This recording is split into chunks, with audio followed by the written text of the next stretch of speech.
महावीर के तप का अर्थ है जो अपने आप होता है उसे तुम स्वीकार कर लेना।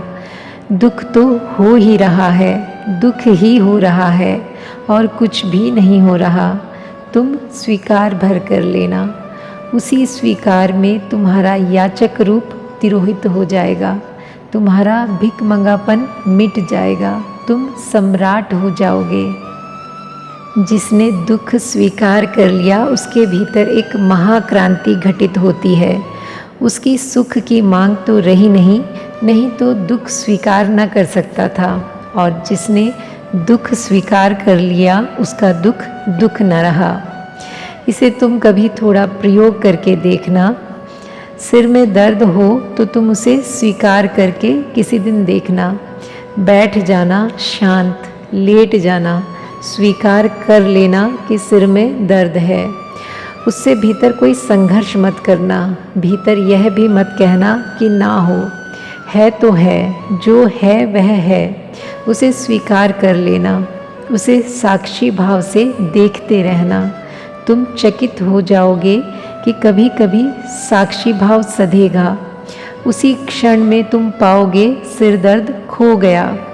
जब साक्षी भाव छूट जाएगा तुम पाओगे फिर सिर दर्द आ गया।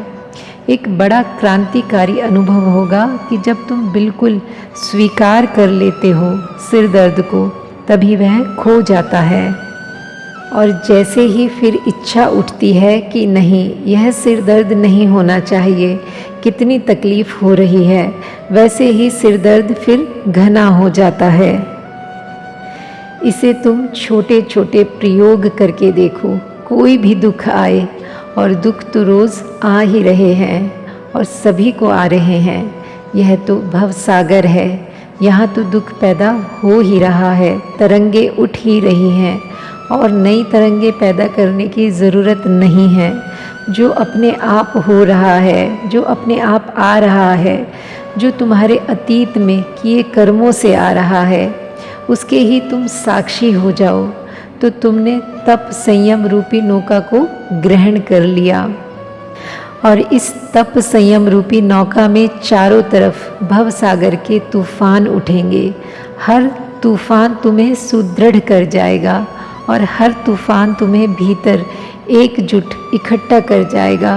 और हर तूफान की चुनौती तुम्हारे भीतर आत्मा को जन्म देने वाली बनेगी।